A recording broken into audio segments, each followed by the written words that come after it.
स्वागत छ हजुरहरूलाई सरोज बाटिकामा। म आज हजुरहरूलाई यो जेरिनियम फ्लावरलाई हामीले बर्सातको बेलामा कस्तो ठाउँमा राख्ने भनेर सानो एउटा टिप्स दिँदैछु। र हजुरहरूले पहिलोचोटि हेर्दै हुनुहुन्छ भने सरोज बाटिकालाई सब्सक्राइब गरेर सपोर्ट पनि गरिदिनु होला। र यो अहिले जुन मैले हजुरहरूलाई देखाइराखेको छु यो निकै पुरानो भइसकेको थियो मेरो जेरिनियम, र त्यसलाई मैले फेब्रुअरीमा कटिङहरू गरेँ।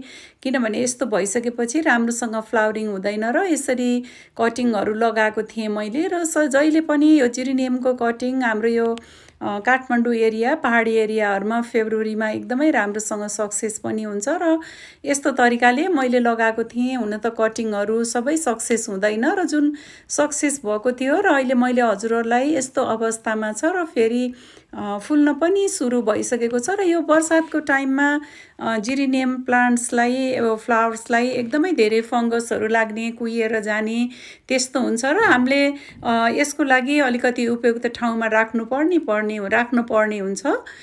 यो मैले अहिले देखाइराखेको पनि हजुरहरूलाई माथि मेरो घरको टप छ, त्यो भएर यहाँ अलिकति पानीहरूले भेटाउँदैन, र त्यो ठाउँमा मैले यसरी राखिराखेको छु। र त्यही जुन सानो कटिङहरू थियो हजुरहरूलाई अहिले यस्तो भएको छ। र यस्तो प्रकारले जुन पानी परिरहेको छ यस्तो खुल्ला ठाउँहरूमा हामीले बर्खाको टाइममा फेरि राख्यौँ भने यसको हाँगाहरू भाँचिने, पुरै जराहरू कुहिएर जाने।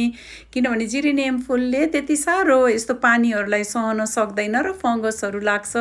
त्यही भएर यसको लागि अब मैले अरू त सबै हजुरहरूलाई भिडियो बनाएर दिइ पनि सकेको थिएँ, यसरी देखाइ पनि सकेको थिएँ। र बर्सातको टाइममा कसरी हामीले यसलाई जोगाउने भन्ने विषयमा फङ्गस पनि यसलाई एकदमै लाग्ने गर्छ। त्यही भएर हजुरहरूले फन्जिसाइड पनि 15 दिन 20 दिनमा एकचोटि पातहरूमा पनि स्प्रे गरिदिने, र थोरै 1 लिटर पानीमा 1 चम्चा जति फन्जिसाइड घोलेर पनि पानी यो गमलाको वरिपरि पनि राखिदिनु होला यदि हजुरहरूले फन्जिसाइड चलाउनु भएको छ भने।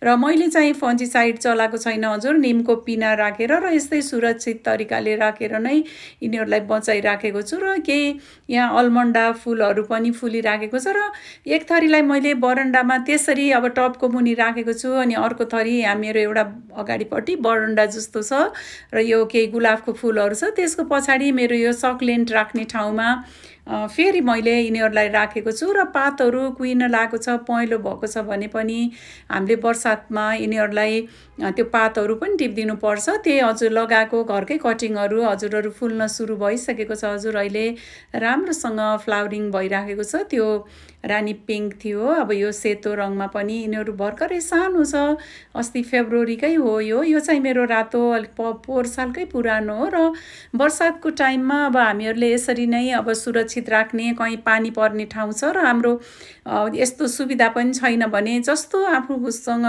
मिल्छ हामीहरूलाई जुन ठाउँ हामीहरूलाई अलिकति पानीहरू, तर फेरि कस्तो छ भने यसलाई पानीबाट मात्रै बचाएर हुँदैन, घाम पनि प्रशस्त चाहिने भएको हुनाले अब यो दक्षिण पश्चिमको साइडहरूमा घामहरू पर्ने हुन्छ। र त्यस्तो ठाउँमा हजुरहरूले पानी नपर्ने एरियामा राखिदिनु भयो भने फेरि राम्रोसँग फ्लावरिङ हुन्छ। र यो बिरुवा जुन छ हजुरको फेरि अर्को वर्ष पनि यस्तै राम्रोसँग फ्लावरिङ गर्छ।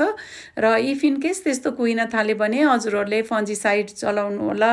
र आज मैले हजुरहरूलाई यसको विषयमा यति नै बताएँ, एउटा सानो टिप्स मात्रै दिएको थिएँ। र यति बेरसम्म हजुरहरूले हेरेर साथ दिनुभयो, हजुरहरूलाई धेरै धेरै धन्यवाद छ। नमस्कार।